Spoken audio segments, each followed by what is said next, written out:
Come on, come on, come on.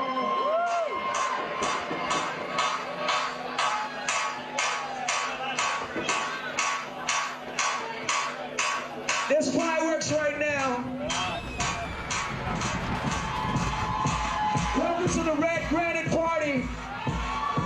The emergence of real film, real content, and the change of the film industry forever.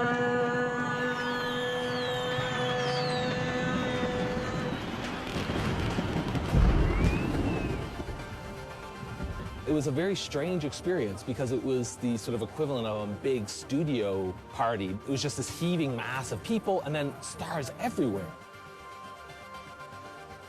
Right? You know, Leonardo DiCaprio was there, and then Kanye West comes on stage.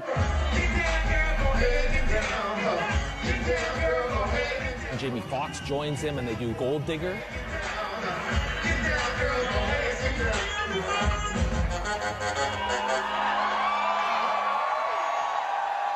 And the guy next to me is like, that's like $1 million burned right there. Give it up for Kanye West in the building right now! Red Granite forever! It's kind of bizarre because no one actually knew who Red Granite were. They just sort of launched, and suddenly they were here with this massive party. People were really sort of stunned, wondering, who are these people?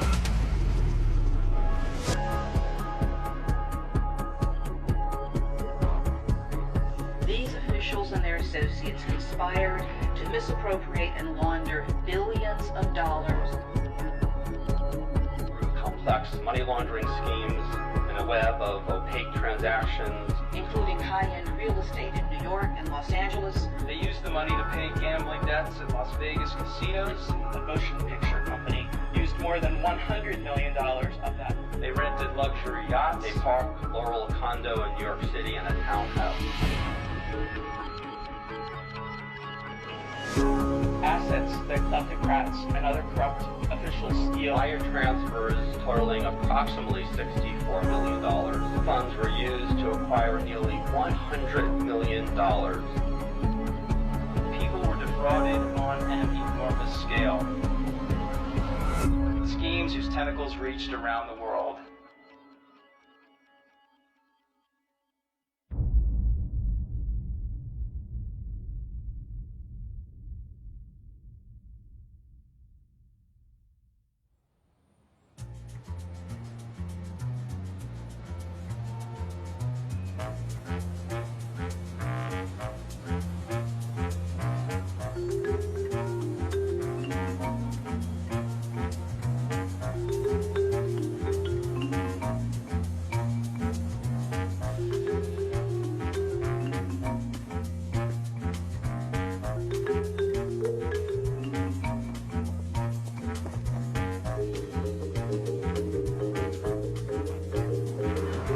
In February 2013, I started an investigation into illicit money flow coming into the United States. The money was coming into high-end real estate, and it was coming through shell companies where the owners could be hidden. I decided to focus on the Time Warner Center. It's an iconic building of a much more global phenomenon.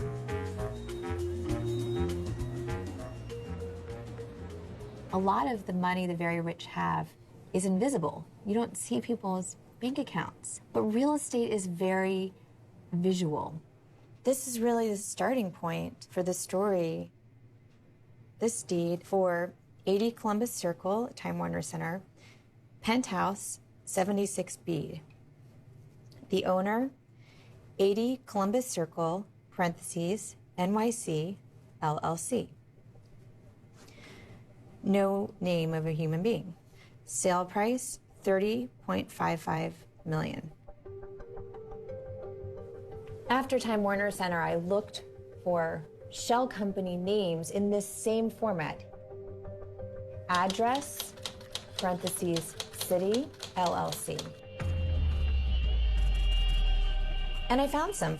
One Central Park West. Parentheses, NYC, LLC. Then there's this one here. Park Laurel, parentheses, NYC, LTD. The buyer is Sourcem Investments, Inc., another shell company, signed by sole director of Sourcem Investments, named Riza Aziz. Once I saw the name, Riza Aziz, I looked him up, and it was pretty easy to see that he was running Red Granite Picture, and that he was in the process of producing Wolf of Wall Street. My name is Jordan Belfort. The year I turned 26, I made $49 million, which really pissed me off because it was 3 shy of $1 million a week. The Wolf of Wall Street is based on Jordan Belfort, a very charismatic, smart individual who set up a firm and stole money. Nobody knows if the stock is going to go up, down, sideways, or in circles. You know what a fugazi is? Oh, Fugazi. It's fake. He wired the money around the world as part of a disguise to hide it, and then used that money to acquire great wealth and toys that come with it. But there's nowhere to go, and there's no way to slow. The parallels between the Wolf of Wall Street story and Red Granite story, they're actually pretty stunning. It really is a very strange turn of events.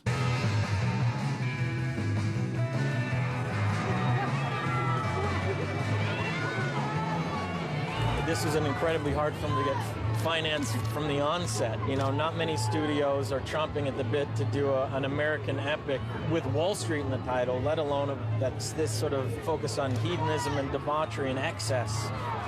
And for that reason, I'm thankful to the people that we ran into in Red Granite that were willing to take a gamble on making a very adult American epic about, you know, the state of our culture.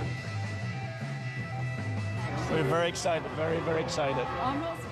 Riza Aziz was a mid-level banker at HSBC. This was not a high-level person who would have made tens of millions of dollars that you would need to see these movies. And Joey McFarlane, his partner at Red Granite, was from Kentucky, had had some random real estate deals in the Midwest, and then had worked as a talent booker. But again, not someone who was coming with tens of millions of dollars needed to see the movie.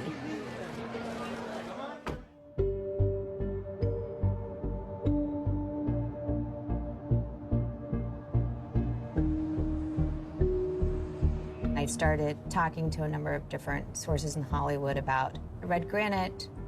Who were these guys who had showed up out of nowhere, really?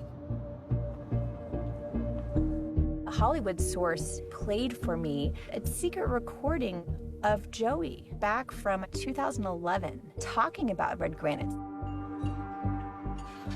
Once this ball gets rolling, if his first picture makes money and shows them what we're capable of, and first launch party, the premiere party, all the red carpet bullshit that goes along with this is going to be the biggest business I do all year, because I'm going to be fucking inviting the goddamn Prince of Saudi Arabia. It showed that Joey had a lot of self-confidence and belief in his ability to get people with big money to do what he wanted. It also gave me some insight into Riza's family. All the way to the top. Yes, the uncles, they're like the Kennedys. I'll put it to you this way, bro. If we fucking have a killer 2 years, we'll be one of the biggest companies. You don't realize the people that I have behind me.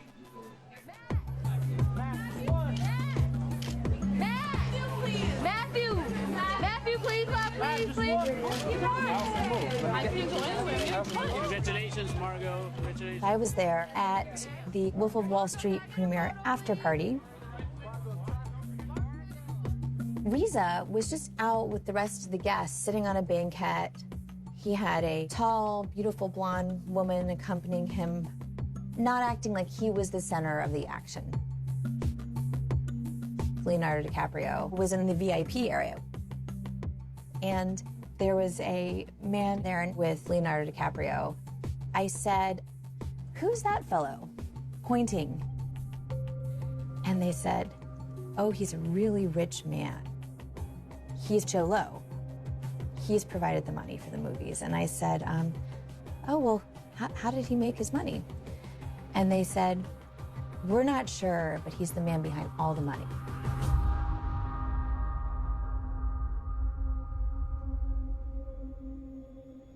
A very easy, quick Google search brought up the mysterious big spender of New York. And he had been covered a few years prior in the New York Post for spending so much money on the club scene.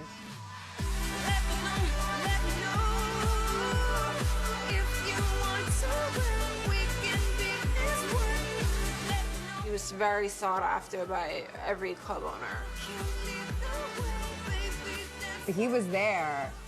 He was making your year. Just one bottle after the next, after the next. Like $10,000 bottles of champagne. He had an entourage. Everyone was trying to woo him and be his best friend. I thought he was like Malaysian royalty, whatever that means. You know, I didn't really know, and I didn't really care, to be honest.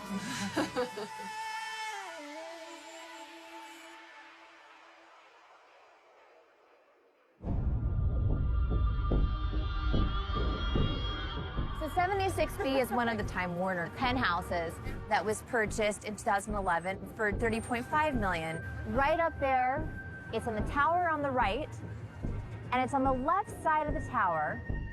It's one of the most lavish penthouses in the building. The renters of this unit used to be Jay-Z and Beyonce. And we found that during the shooting of Wolf of Wall Street, Leonardo DiCaprio stayed in 76B, and Joey McFarlane spent a lot of time in the complex. There were so many loud parties that there were complaints. I had a lot of sources in and around this building.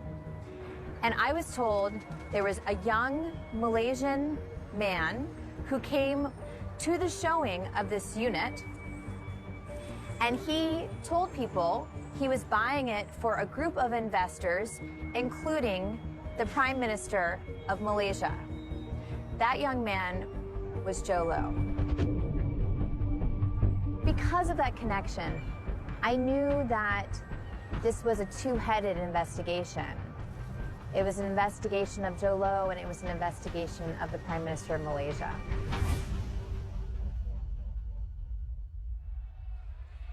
Duduk berbincang.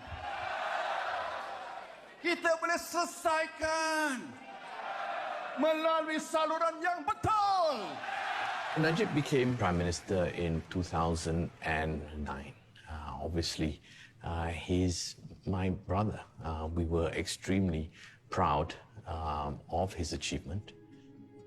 Our family has been very much at the heart of government in Malaysia since independence.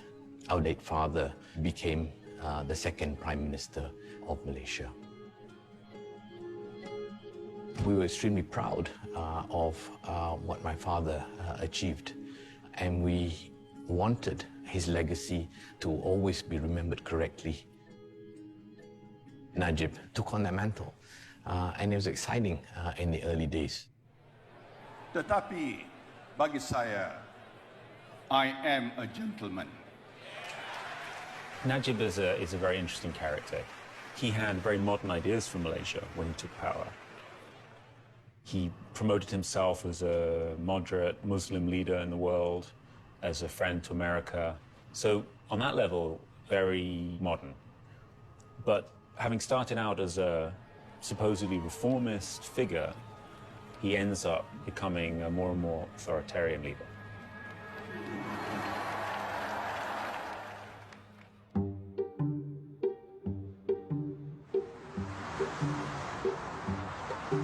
The Prime Minister controls the Attorney General, the judiciary, the media, and the Election Commission. And we have been governed by the same political party since independence.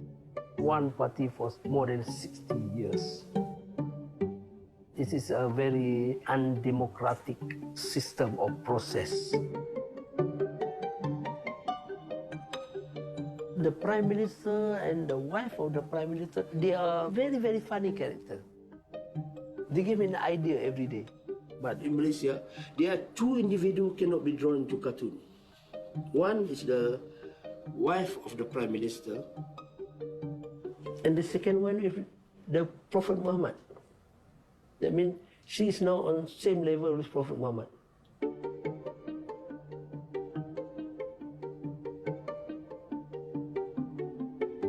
Because of my cartoons, I'm facing 9 charges, which carry a maximum penalty for 43 years in prison. Yeah?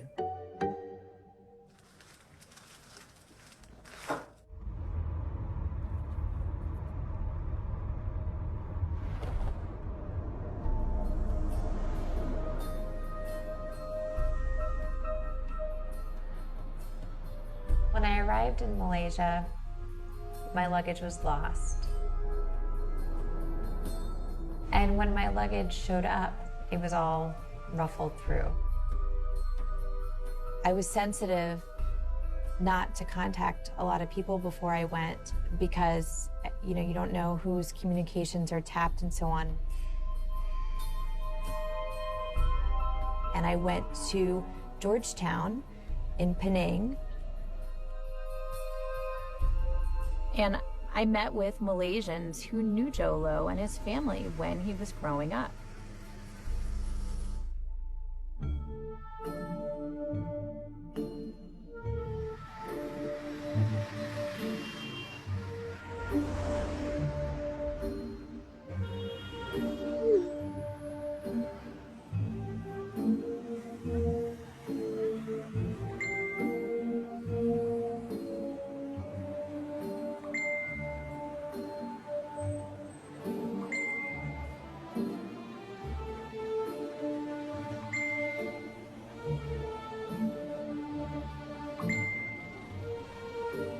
I found out that the Low family is a wealthy, but not extraordinarily rich family originally. They became much richer through Joe's activities. They had their ups and downs. He had falling out with business partners. There was a renovation on their home there that ended up in a lawsuit over unpaid bills. Larry had split off from his company, and it was a bit of a depressed affluence. And Joe really became the Low family's hope for the future when he went off to Harrow.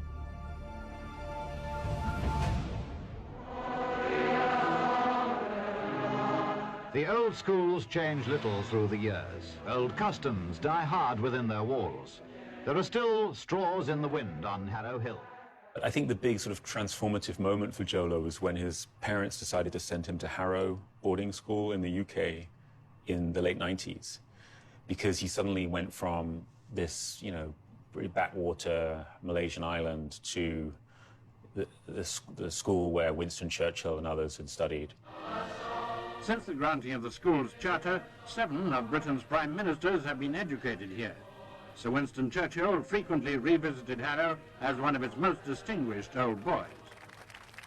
So Jolo was suddenly, studying alongside the King of Jordan's son, the children of royalty, and Arab businessmen's kids, and these people were a lot wealthier than he was.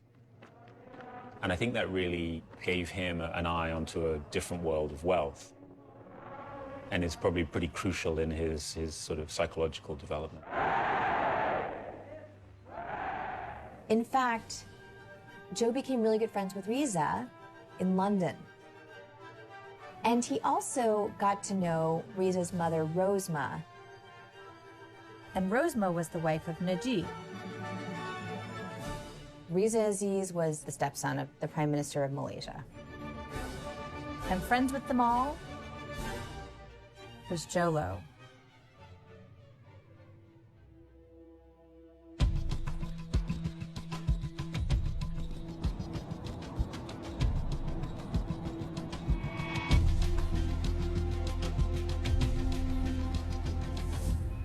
in September 2014, I wanted to see if Joe and Najib would meet up in New York. They were both in town during the United Nations General Assembly. My colleague Stephanie Saul and I staked out the Time Warner Center. Stephanie stood outside and would tell me when anyone was coming up. And I was upstairs in the lobby of the Mandarin Oriental.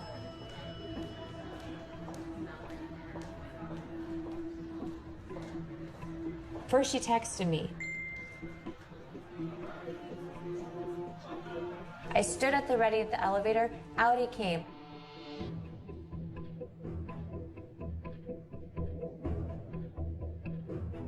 He walked over and sat in the bar.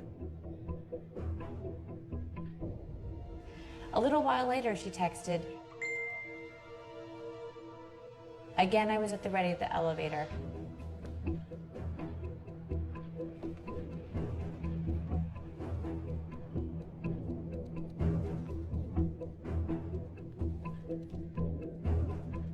Najib walked around to the entrance to the hotel rooms. It was not more than 2 minutes. Joe stood up from the bar, walked over, and followed Najib up into the rooms. I asked Joe and Najib's representatives about this. They confirmed they had been up there meeting. They said it was a short social gathering. End of story. But you know, a lot was going on right then in the story of 1MDB and this money trail, and I do wonder what they were talking about up there. When Najib Razak took over as the Prime Minister of Malaysia, he came up with this idea to set up an investment fund called 1MDB.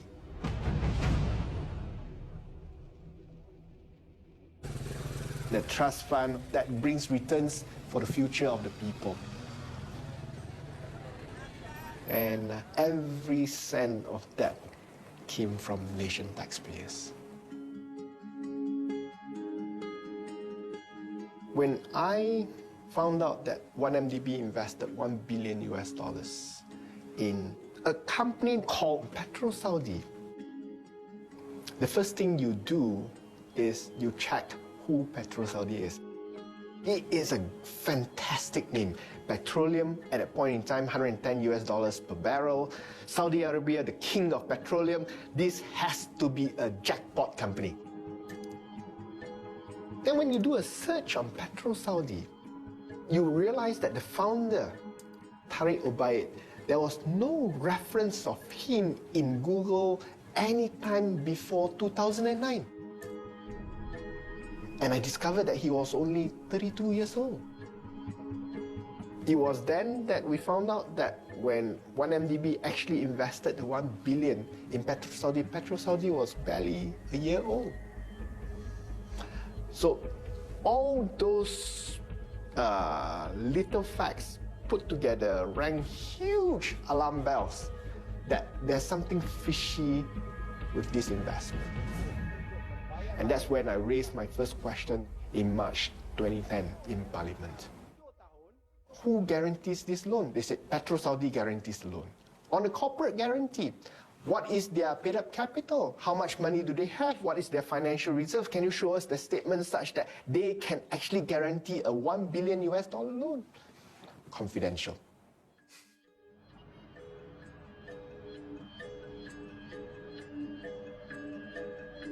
I had always asked the question, why was 1MDB not subject to the same oversight as the rest of the government companies?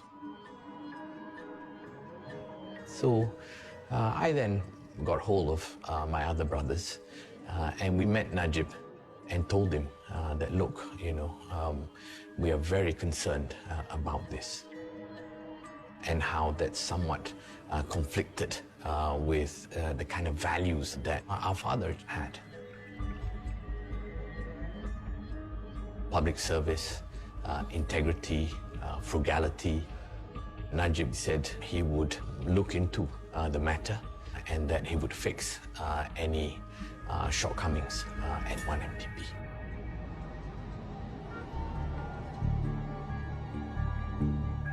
It came to my attention 1MDB had raised bonds, public debt, with Goldman Sachs. Debt that the people of Malaysia would have to pay back. Goldman Sachs was being paid huge amounts.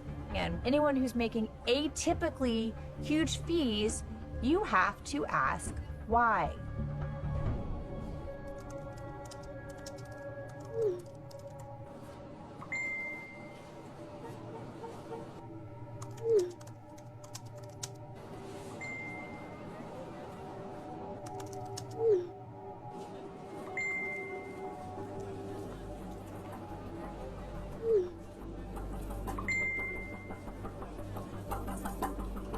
I thought, I can't wait to meet with this person, and we did meet. And I got a lot of information about how close Joe Low was to these transactions. Joe Low popped up on everything. He's secretly getting consulting fees from 1MDB. He's in the VIP area at the Wolf of Wall Street after party, and he's thanked in the credits. Joe and Riza passing money between them behind shell companies and real estate. And so the very tight connection between Joe Low and the Prime Minister's family and the Malaysian people's money was becoming very clear. They were each pieces in a puzzle, and I put this whole puzzle together.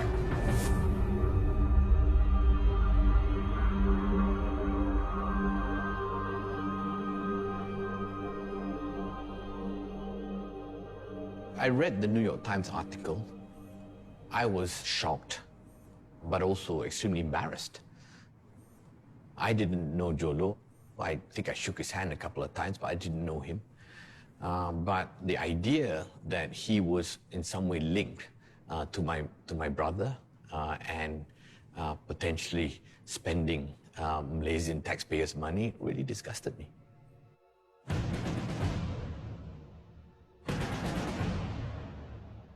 I knew that there were documents that were available, that were for sale, that purported to show details of money moving between 1MDB and Joe Low.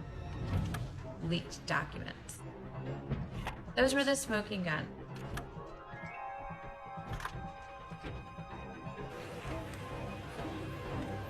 This is a triumph of journalism, of different parties working together around the world to uncover this massive, massive scandal.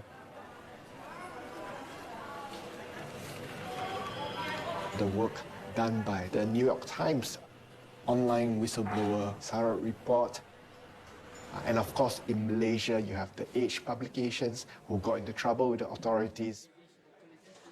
We will not apologize because we have not done anything wrong. Okay? We stand by everything we have published.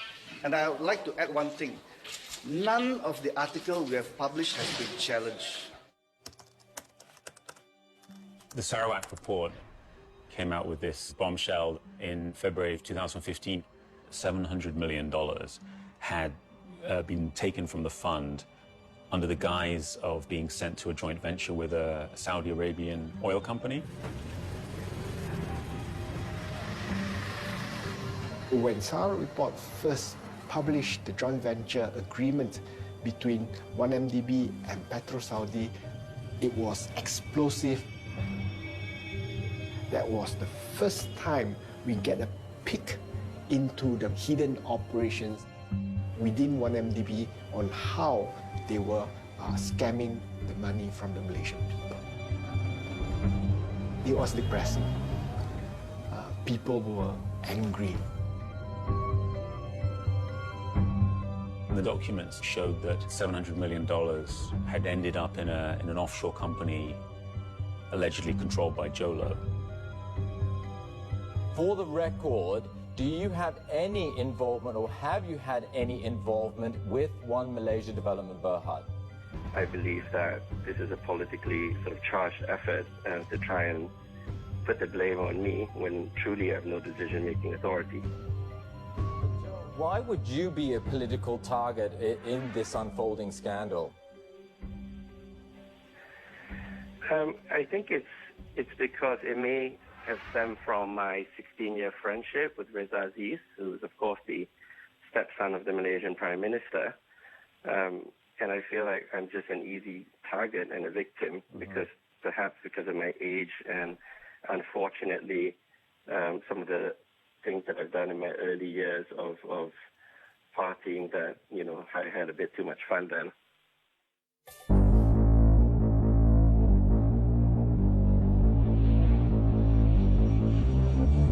Jolo birthday party was a spectacle in every sense. They had hired at least 250 of the most gorgeous looking models from all over America to be cocktail waitresses at this party, and they were all identically dressed in red. They made a stunning visual impact, and all of them were walking around with magnums of Cristal. I remember standing at the bar with Britney Spears as she was waiting her turn to go on to sing Happy Birthday. And then Jamie Foxx walked on to be the MC. And now you're paying attention. You're saying this is no ordinary party. This was now big money. I was introduced to Jolo, and he was a super rich playboy billionaire holding court. Around Jolo were security people. It's like a wedding cake, if you can imagine. Mr. Malaysian Moneybags was at the very top, and then there were these tiers that came down, and you were either in tier 1 or tier 2 or tier 3. Paris Hilton was ushered right into the intimate circle. There was this huge turnout of celebrities, including DiCaprio. The list is endless. You could run a movie credits crawl on the screen of all the people that were there.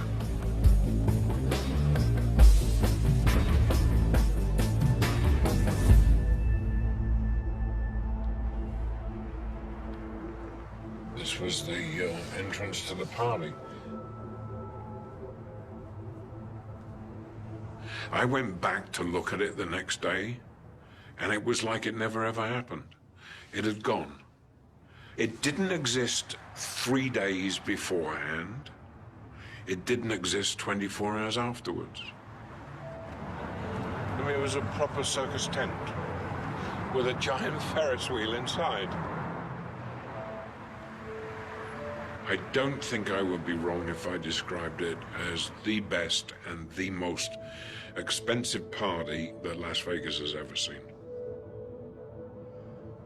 To do what they did, a Ferris wheel, amusement games, an arcade, security, the food, the drinks, the gifts, the stars, the celebrities.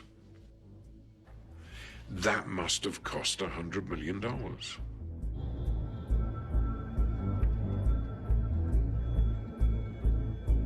In the end, none of it really made sense.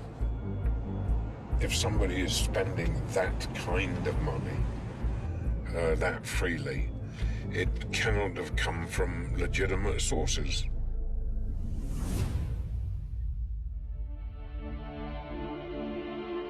How do we define value? We interviewed Jolo, the journal, in 2014, and we wrote a story about him as an investor. It is about how each deal changes a community, a country, and the world. There's this video that Jolo creates. It's an attempt to portray himself as a jet-setting corporate titan. Our approach is to fundamentally question how quality is created, how to enhance value, identify synergies, capitalize on it. And the backstory that he gave to people was that his family had a lot of money, and it was investing money on behalf of his grandfather and his father, who'd made billions in iron ore mining in Thailand. But as soon as people put real resources into trying to find out about his grandfather, You only needed to ask a few people in Malaysia and you realize he didn't have billions. At least not, he didn't inherit billions. He then started to donate a lot of money to cancer centers, to the United Nations. And I think that again was an attempt to make it appear that he was this real businessman. So the questions about where his money came from, he hoped would go away. But we kept digging, and in the summer of 2015, it came out with this much bigger story. The Wall Street Journal came into possession of secret documents that revealed a very large payment of about $681 million paid into the personal bank account of the Prime Minister of Malaysia. And that was a big fact. And it was a mystery that needed to be solved. And then we came into possession of these BlackBerry Messenger transcripts between Joe Low and one of the mid-level bankers that oversaw the Prime Minister's accounts. One of these descriptions refers to 681 American pies about to come into the Prime Minister's bank account. The bank records show 681 million American dollars are transferred in. In this case, the American pie means $1 million. So that was the code word. Until that point, we hadn't really connected Joe Low to the transfer to the Prime Minister. It showed that he was there stage managing these discussions and setting things up. And it just really proved his instrumental role in the case.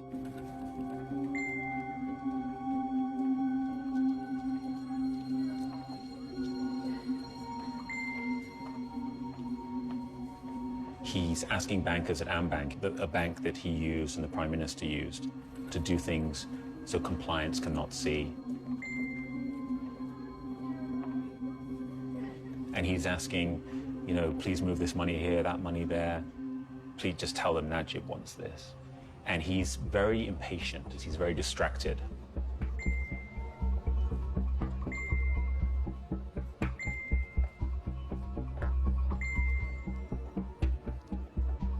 I'd say from reading the BlackBerry messages, the general impression you get is that Joe Low is cutting a lot of corners.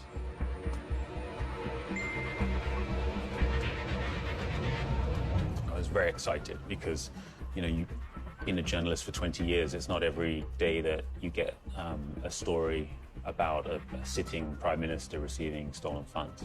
We wanted to make sure that we upheld very high standards in reporting it, and we're obviously getting pushback from the Prime Minister's office saying, well, you know, this is not true. So very nervous to make sure that we were reporting it. You know, everything was 100% correct. You can't make mistakes on these kinds of stories. I happened to be on holiday in LA, and over breakfast I picked up the Wall Street Journal, and I was stunned. Well, a shocking development and allegations for the first time directly linking the Prime Minister to the 1MDB scandal. 681 million US dollars. Yeah, I fell off my chair, to be honest. This was now becoming an international story. That was the magnitude of what was happening. Prime Minister, you look happy. Can I ask you, sir, why you haven't resigned over personal involvement in a corruption scandal of global proportions, sir? Are you going to resign, Prime Minister?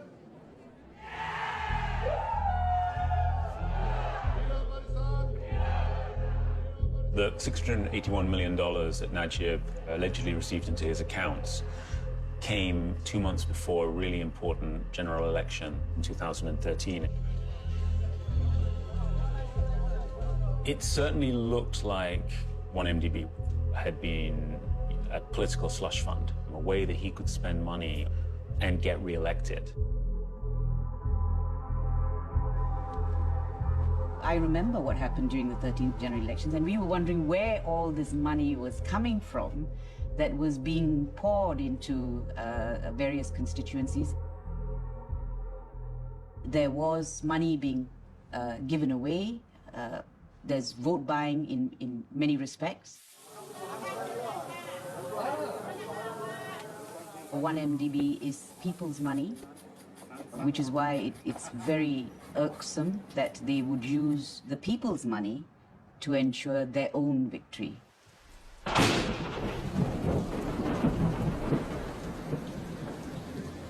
It's very, very hard to describe. Najib is my brother. He will always be my brother, and I love him as my brother.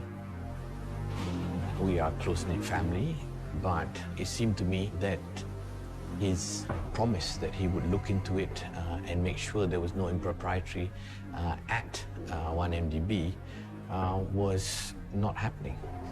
What I then decided to do was to campaign to get various influential people to also look into 1MDB. I went to see politicians on both sides and really urged everyone to make sure that this is properly investigated and the rule of law applies. In the summer of 2015, the Central Bank, the Attorney General, the Anti-Corruption Commission were trying to investigate 1MDB and find out what had been going on. As police raided the offices of Malaysian state investment fund 1MDB on Wednesday, members of the Prime Minister's political party appeared to be closing ranks behind him. The Wall Street Journal is alleging investigators at the fund found transfers of almost $700 million to Najib Razak's own bank account. What we believe happened is that the Attorney General was preparing a draft arrest warrant for Najib, and as the document was being prepared, the Prime Minister decided to remove the Attorney General, who was investigating 1MDB. Suddenly there was a clampdown on 1MDB investigations. The Edge editor was held overnight.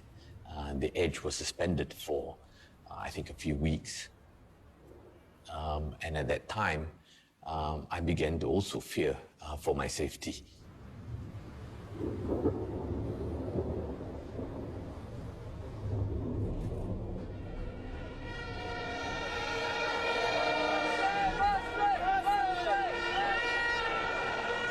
Protests on the streets of Kuala Lumpur go into a second day. These protesters are directing their anger at one man, Prime Minister Najib Razak. You cannot allow a prime minister and his cabinet to continue to plunder a country just because they want to live in luxury.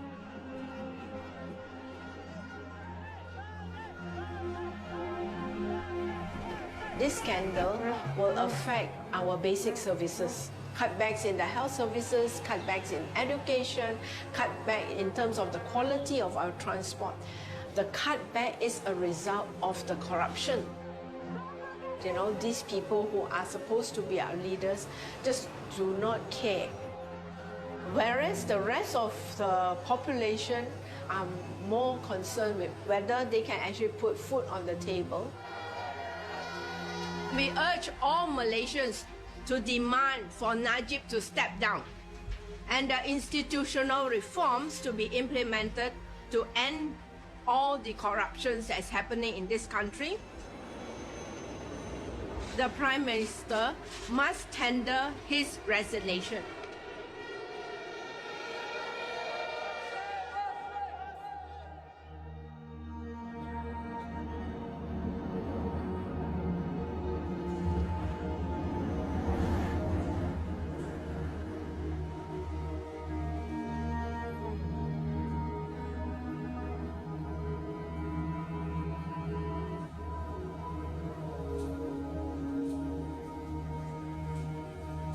Jadi perkara yang paling membuatkan saya agak terkesan dan juga marah berkenaan dengan penyalahgunaan dana 1MDB yang telah menghasilkan satu filem The Wolf of Wall Street.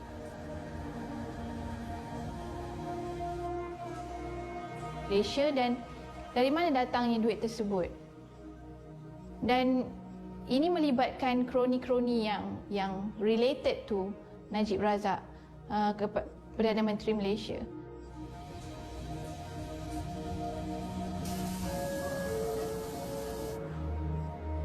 Jadi adakah duit tersebut adalah hasil tabungan mereka daripada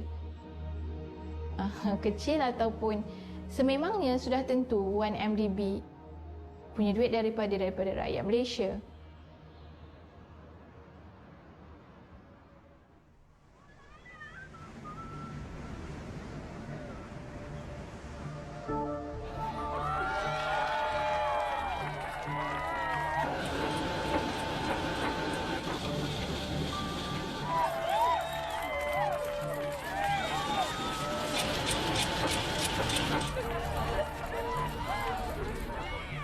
Reuters reports that production company Red Granite has been accused of using $100 million that had been diverted from the 1MDB fund to finance The Wolf of Wall Street.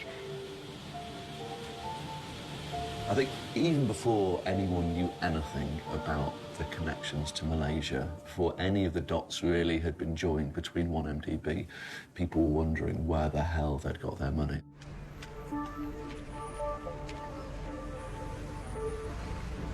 Yes, this is Alex from The Hollywood Reporter. How are you doing?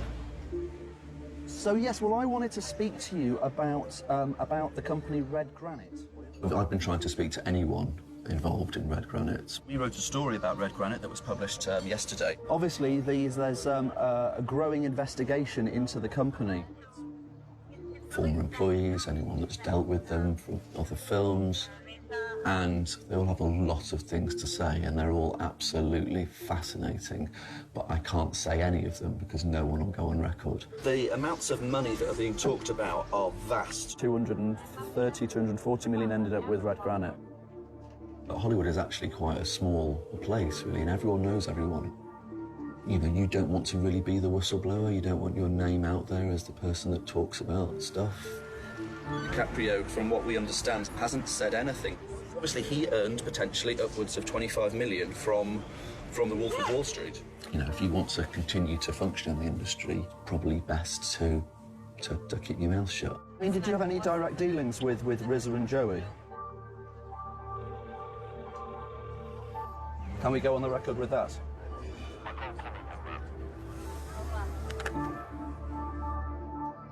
Leonardo DiCaprio with Martin Scorsese, they're the biggest filmmakers on the planet. They make award-winning, Oscar-winning films. People love them.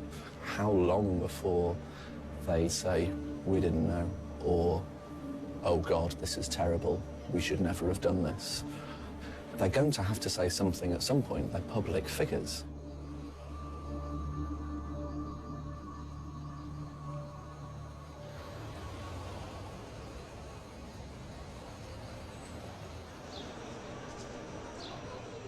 So we're going to get the lead opposition figures of Malaysia and get their reaction.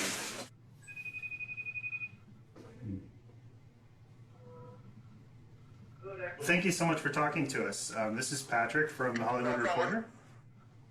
Can you hear me? Yep, I can. Yeah, okay. So we're at the Cannes Film Festival here, and Wow, I'm envious. you should come next year. I can't get out of the country at the moment. Okay, I imagine you're very busy. No. No? My passport's still restricted. Oh, I see. I'm still not allowed to travel. Wow, what is the backstory to that? The reasons provided is that I'm currently being investigated for activities detrimental to parliamentary democracy, punishable by 20 years of jail. So, yeah, there you go. Wow. So,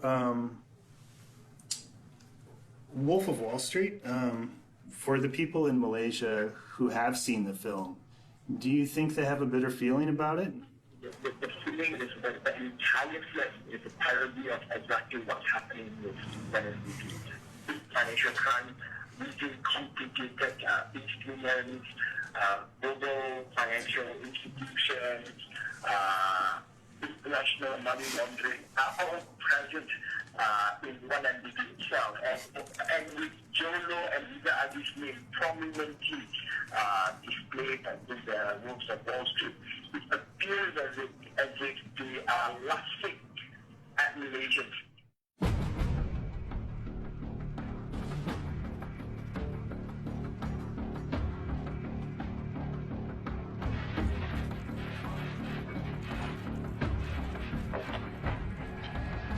Well, good morning, all. Good morning, and thank you all for being here. And we are here to announce a significant step in our ongoing work to combat global corruption. And today, the Department of Justice has filed a civil complaint. Now, our complaint alleges that from 2009 through 2015, these officials and their associates conspired to misappropriate and launder billions of dollars from 1MDB. The co-conspirators laundered their stolen funds through a complex web of opaque transactions and fraudulent shell companies with bank accounts in countries around the world. 1MDB was created by the Malaysian government to promote economic development with the ultimate goal of improving the well-being of the Malaysian people. But unfortunately, sadly, tragically, a number of corrupt 1MDB officials treated this public trust as a personal bank account. Are you shocked by the fact that $3.5 billion have been stolen from the fund? No. Hang on first. We have to establish the facts first, yeah? And this is a civil action. This is not a criminal action. But I want to say categorically that we are serious about good governance. All right, thank you. Secretary Najib Razak said the government will give its full cooperation to international parties investigating issues surrounding 1MDB.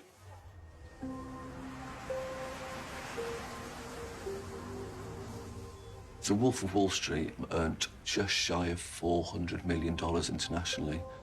The idea of a film of that magnitude being seized and then owned by the US government was not anything I've ever heard of before. The Hollywood angle, it's because it was such a growing story and it was all unravelling, it was something that requires a little bit more investigating. So last night, I was given a new update. Jolo, the man at the centre of the whole 1MDB scandal, Jolo bought a $31 million penthouse in the Time Warner building in New York. The real estate agent representing the seller was Robert De Niro's son. No way. Rafael De Niro. And Robert De Niro met with the Malaysian Prime Minister and his wife in 2009 and 2010, I believe, and first in New York, and then he went over to Malaysia and had lunch with Rosman Mansour, the Prime Minister's wife. We should check that out. Bob, you're on with Alex. Hello. Bob. Hey, Mr. De Niro, very nice to speak to you. I wanted to talk to you about this, this Malaysian corruption scandal. How well do you know Najib Razak, the Malaysian Prime Minister, and his wife, Rosma Mansour? I knew them. I met them a couple of times, here and there, and that's about it. I was going to do a movie with Raza. Riza, yeah. And wanted to do a film, and we didn't. Never happened. Okay. How well did you know Mr. Jolo? I met him once. Okay, where was that? In Vegas at that park. He mentioned to me he wanted to finance the Irishman, but that was, just talk. Okay. Your son, Raphael, was dealing with Joe on a property sale in... I was aware of that, yes. Do you know how that came about? I don't know how it came about. Are you an investigative reporter? Because I think the authorities should be asking me these questions. Yeah, there's some huge allegations going around in Hollywood and the US, and I'm absolutely sure that you don't want your name associated with any of it. It would just be nice to get to your...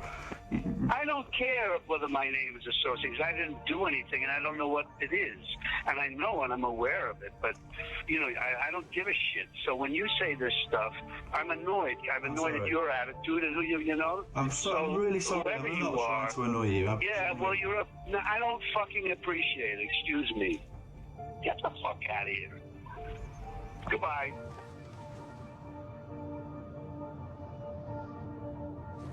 One thing that I found fascinating is that when I speak to the biggest names in Hollywood, I just don't think people are aware. No one actually then, they go, oh God, yeah, we heard about that scandal maybe, but then they don't turn and look at its actual effects in the country that it's hurt the most.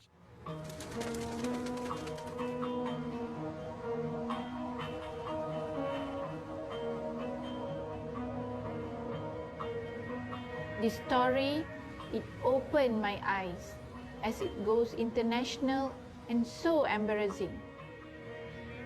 It also hit me hard. Small country like Malaysia now known because of global corruption. It drives my eagerness to know and explore more about Malaysia's political landscape. Dari situ mindset ataupun perkembangan pemikiran saya tentang ahli politik mula berubah, dan dari situ saya mulai sedar bahawa dunia politik ini tak semestinya semuanya smooth dan baik-baik saja, tetapi boleh juga terjebak kepada corruption. Yeah. All of the questions of 1MDB have been left unanswered until now. I don't understand why the Prime Minister acts as if nothing happened.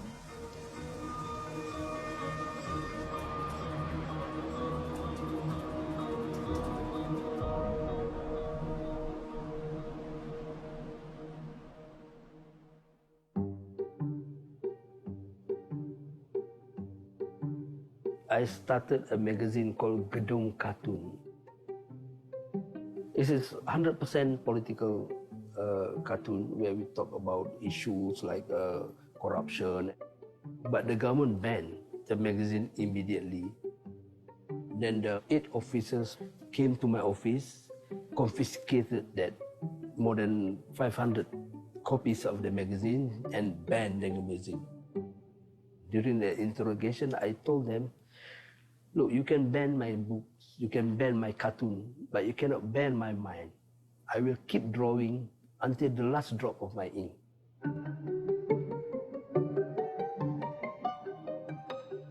But after the 1MDB scandal in Malaysia, I'm not sure whether I'm the one who's going to end up in prison or the Prime Minister and the wife.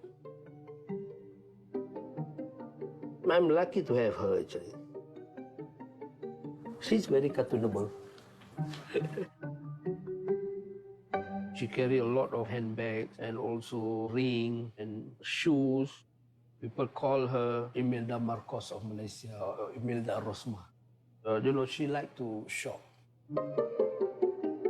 Najib had a credit card and he'd spent $130,000 in a Chanel store in Honolulu.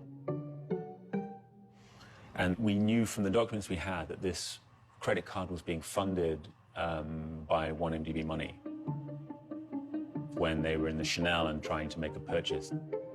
There was some problem with the credit card, and Najib communicated with Joe to let him know that via BlackBerry messages, because Joe was running Najib's account.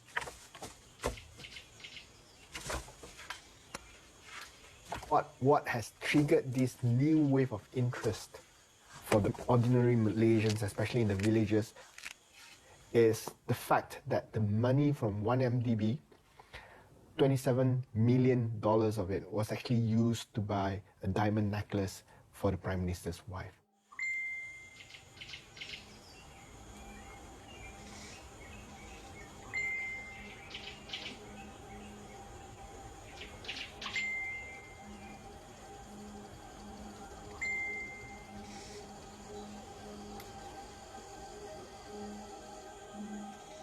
With 1MDB money, they bought a diamond 22 carat, $27 million for the wife of the Prime Minister. It's 120 million ringgit for the diamond. And average teacher gets paid 3,000 ringgit a month. And that's 12 months a year. That's 3,333 teachers you can finance with that one diamond for an entire year. That's a lot of teachers. That has aroused a degree of anger. Malaysians are by and large desensitized to corruption, but the scale of it, I think, is waking people up.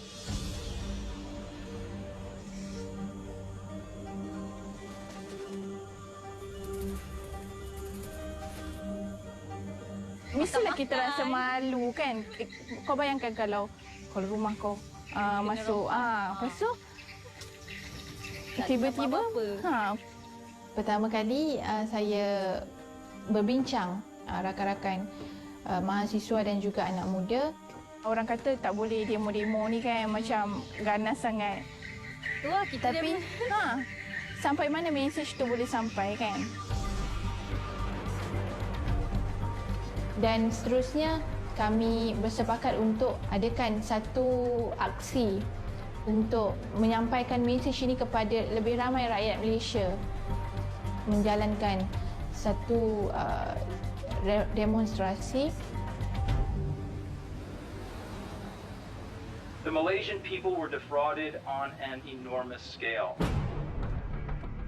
This is the largest kleptocracy seizure in U.S. history.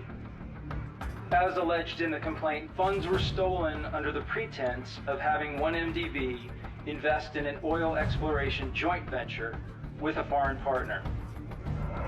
But this wasn't a legitimate investment for 1MDB or for the Malaysian people. Instead, the funds transferred to the shell companies were used for the personal enrichment of the corrupt officials and their associates. Obviously, 50 bottles of Cristal from Saudi and Malaysia is not enough.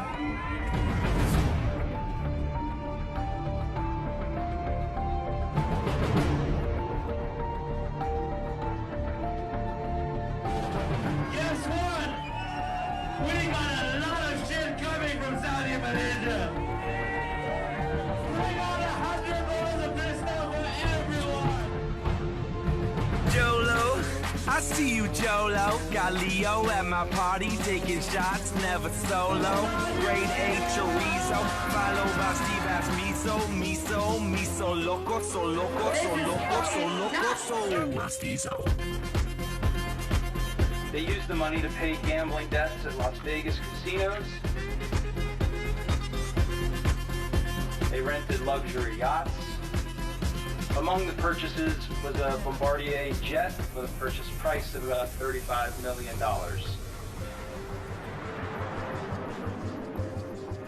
The U.S. Justice Department is looking to seize $540 million in assets bought with money stolen from Malaysian state fund 1MDB. Among the assets are jewellery worth millions of dollars gifted to model Miranda Kerr, and artworks by Picasso and Basquiat, gifts to actor Leonardo DiCaprio. Joe Lowe has allegedly embezzled hundreds of millions of dollars from 1MDB to support a luxurious lifestyle and buy such extravagant gifts. A spokesperson for DiCaprio said he will support all efforts to assure that justice is done. They spent millions on property, some of which is subject to seizure and forfeiture based on the complaint filed today.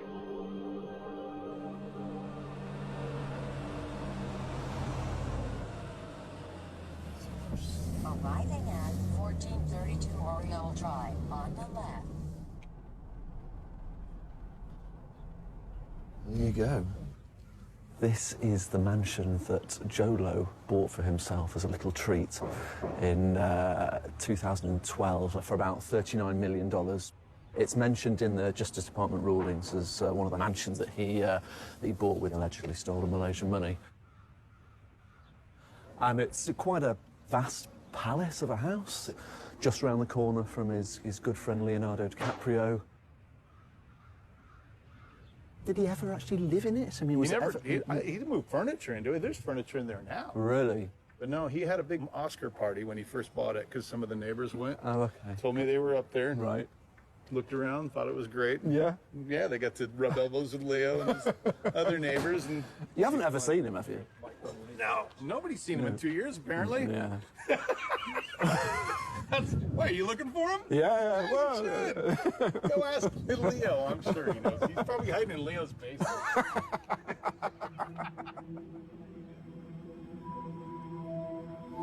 It's a bit cobwebby as well. I don't think they've been there for a while. Looks a bit quiet. No one in.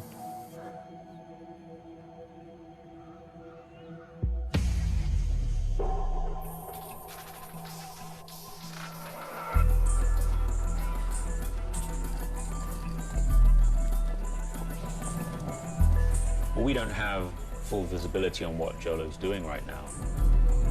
And he's certainly sort of gone under the radar.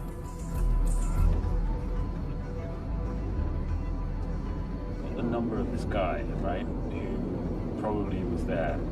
So I'm gonna call him. But I'm just trying to like work out when to do it because I don't want to. I mean, it could. You know what I mean? There's a certain amount of risk associated with it, right? I'm just going to try to find equanimity. The boat is believed to be owned by Jolo through an offshore company. You know, we know that his boat was over at the marina, but it's left. Where the hell is Jolo? Where is Jolo? I don't know where Jolo is. Do you know where Jolo is? Nobody knows where. Well, do you have any information about where he is?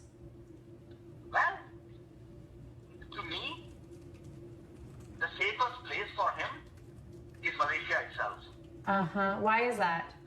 Just think of it, right? You know, you have the keys to the kingdom, and where will you keep your person locked up, okay? In the place where you are most secure. Right. So you think the government of Malaysia is hiding Jolo? Look, I'm not saying, I'm just asking a question. No, I understand. Where is the main character of this whole drama? The local guys told us that the Equanimity, Jolo's boat's out there. If you look over there, I guess that's Yama Point, and it's a kilometre or two off of that out at sea. You can't see it so easily from the mainland, and I guess the headland here is all forested, so it's a pretty secluded spot. They've got that there. So we think it's sort of trying to sort of hide in plain sight so that no one really knows what's going on. A bunch of skiffs have been going out, and a captain came from the boat yesterday, and they've been taking provisions out there. I'm no yacht expert, but it's certainly a super yacht. It has a launch pad for a helicopter, multi-decks. I think it's like 180 feet, and I think it has a crew of 30 people. So it's definitely a yacht that you would notice.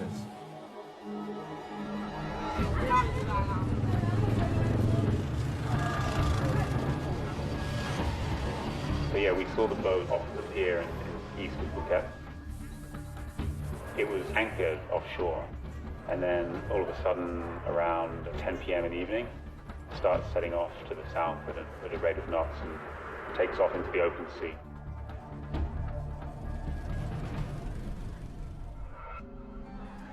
This is a marine tracker. You can see all the boats moving around in real time, and looks like the boat's gone around the southern tip of Phuket and was doing 12 knots, which is, you know, fairly fast speed.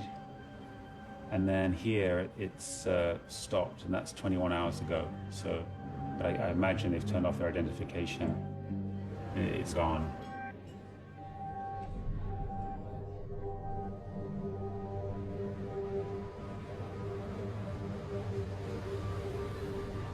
We, as the young generation, have to do something. Rise up. Mahasiswa adalah sebagai third force kepada pembangkang maupun kerajaan, tetapi menjadi ejen sembaimbang kepada kedua-duanya. Sebelum rally berlangsung, kami pastikan persiapan-persiapan untuk kita berkumpul, selamat ataupun tidak, urgent arrest, memastikan perjalanan demonstrasi itu berlangsung secara aman. Tapi masalah di sini, masalah dia kebiasaannya dia akan duduk sini. Ada menteri, ada minta suruh. Ya, biasanya macam tu.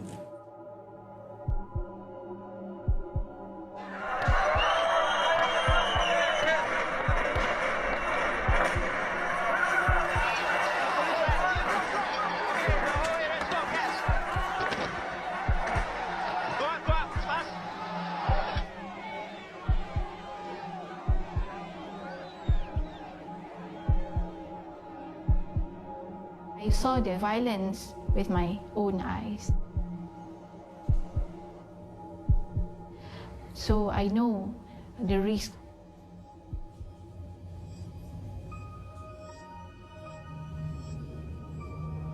Two days before the rally, I feel insecure. I realized that someone keep following me.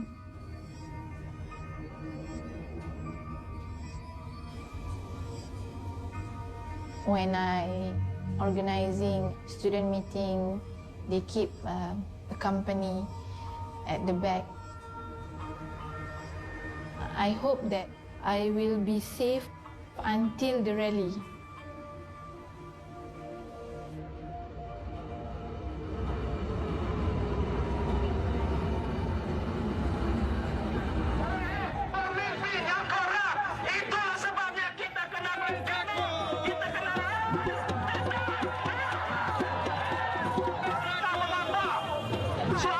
Lebih kepada untuk kita tuntut pihak-pihak yang sepatutnya, yang berkuasa, yang bertanggungjawab untuk menangkap individu yang bernama Malaysian Official One yang telah pun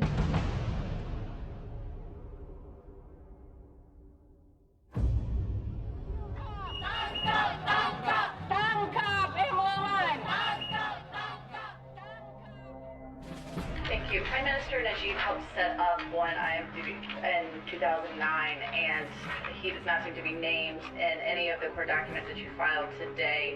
Would you rule out implicating him in any of your future investigations or court filings? We don't have a specific comment on anyone who hasn't been named so far. We are essentially describing the tracing of the assets, the use of the funds, and who was involved in the transactions. everyone knows who is Malaysian Official One. Some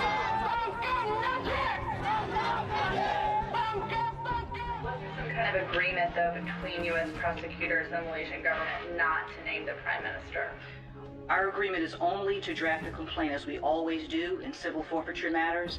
You'll see that this is a complaint that is against the actual property or assets. Walaupun sudah terang-terang kita boleh tahu siapa dia Malaysian Official One.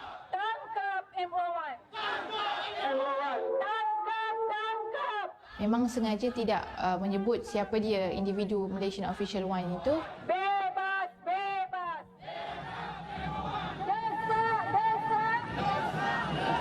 Tangkap everyone.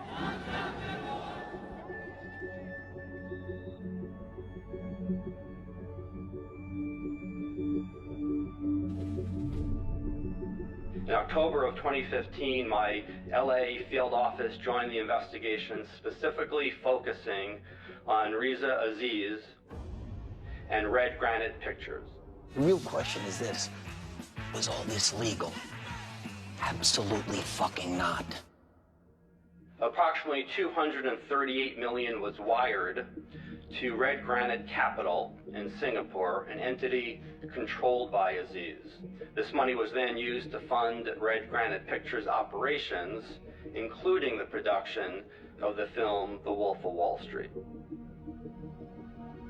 If it's proven that in fact the money was embezzled from the government of Malaysia, transferred around the world, and ultimately went into the funding of a movie about the story of a man who stole money and moved it around the world, that's the ultimate irony. The parallels between Jolo and Jordan Belfort in The Wolf of Wall Street are amazing. In the early days, very disciplined, very creative, very charismatic.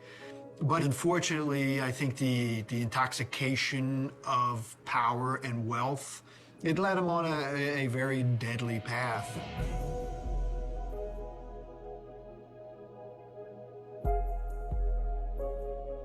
When these guys tend to get the money that they get, they forget the definition of the word excess. I know we're a little unorthodox, we're a little loud in the way we do things, but you gotta understand we're the new guys on the block, you know, trying to make a name for ourselves. But I want you to understand, we don't do anything illegal. Money bought him power, it bought him access, it bought him recognition, it bought him status, it bought him anything that crazy sums of money can buy. From Saudi Malaysia to the heart. To me, this is absolutely a cautionary tale. And if you're going to submerge yourself in the attitude of people that have been very destructive of our economy, we've got to understand what entices them. And we've got to be honest and authentic about the portrayal of who these people are.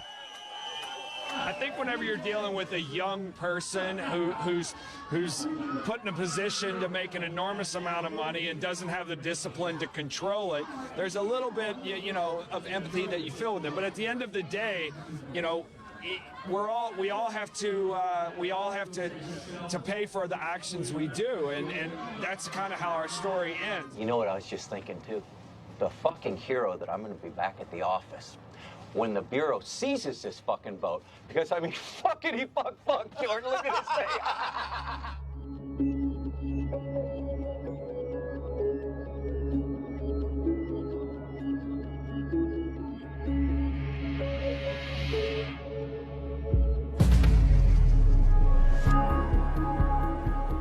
We will not allow the massive, brazen, and blatant diversion of billions of dollars from one MDB and the alleged laundering of those funds through U.S. financial institutions to continue.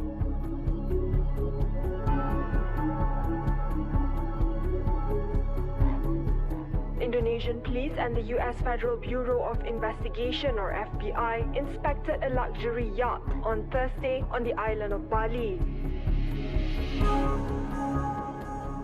Penyitaan kapal itu adalah proses pengamanan kapal itu sendiri karena nilai kapal ini yang jumlahnya amat sangat besar.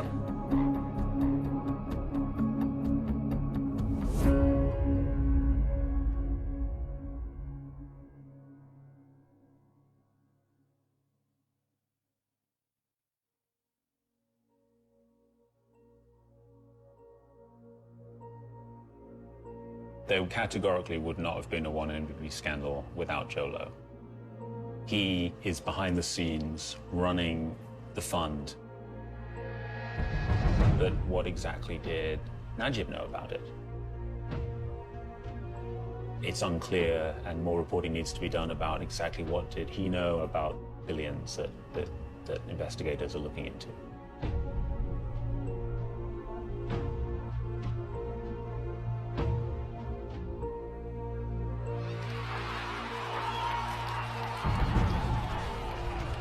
Nearly 15 million Malaysians will vote in general elections that will determine if the National Front coalition can extend its 60-year grip on power.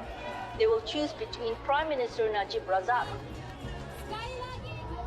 or the opposition led by 92-year-old former leader Mahathir Mohamad. Anger over the 1MDB fiasco led to the return of Mahathir. He has galvanized a fractured opposition to oust what he calls a government of thieves, but the odds are stacked against them.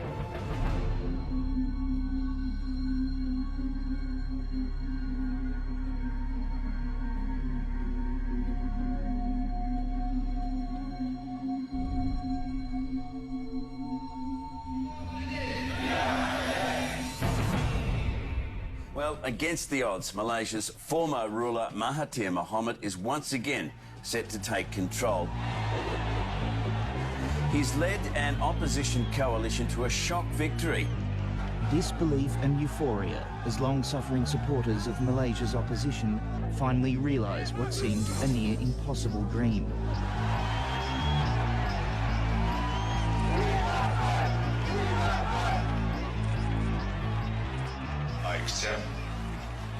dream of the people. Well, that's it. 6 decades of one-party rule is over. We feel as if we're breathing new air today. How do you feel now? No, I feel very, very happy, you see. The feeling is just awesome. For Malaysia, I was very happy because it was going to happen peacefully, and I was very proud of my country. But at the same time, I've been through a very eclectic set of emotions. It's very, very hard to describe.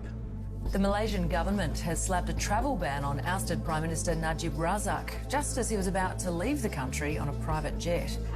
Dr Mahathir is vowed to go after the billions of dollars allegedly stolen in the 1MDB corruption scandal. Certain age must fall.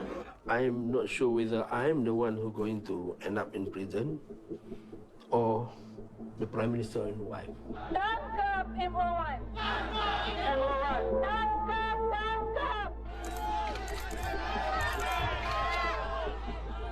I was in a board meeting when my phone kept ringing because my brother was being arrested.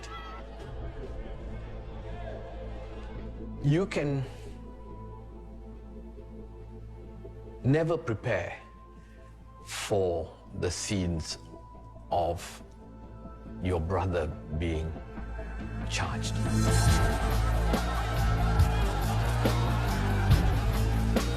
It was painful to watch. I felt very sad. I felt very sad for him. I felt especially sad for my mother.